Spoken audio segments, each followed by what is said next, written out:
বাংলাদেশের মানুষ অ্যাকচুয়ালি আমাকে চিনেইছে হয়তো শাকিব খানের জন্য।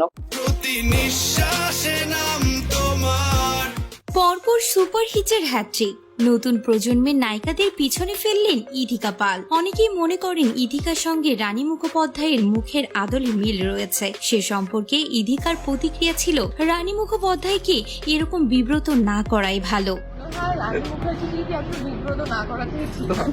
বাংলা ধারাবাহিক থেকে এত অল্প সময়ে এমন উত্থান আর নেই।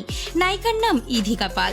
প্রথম যে ছবির জন্য ইধিকা নজরে পড়েন সেটা সুপারস্টার শাকিব খানের সঙ্গে প্রিয়তমা।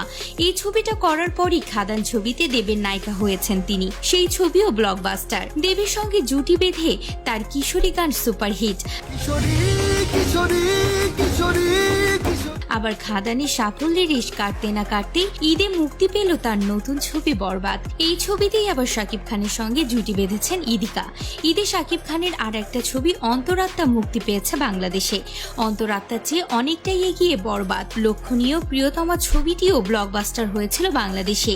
এই মুহূর্তে রঘু ডাকাত ছবির শুটিং নিয়ে ব্যস্ত নায়িকা।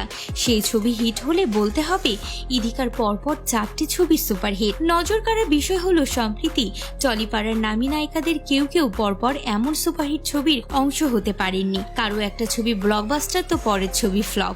ইধিকার ব্যাপারটা সেরকম নয়। এমন ছবি তিনি বেছে নিচ্ছেন যে সুপারহিট হচ্ছে। সেই কারণেই একটি সাক্ষাৎকারে তাকে জিজ্ঞাসা করা হয়েছিল, মিমি চক্রবর্তী, শুভশ্রী গঙ্গোপাধ্যায় বা নুসরাত জাহানের পর নতুন প্রজন্মের নায়িকা হিসেবে কি তার নামই আসবে? ইধিকা বলেন, আমার মনে হয় সেটা ঠিক করার দায়িত্ব দর্শকের।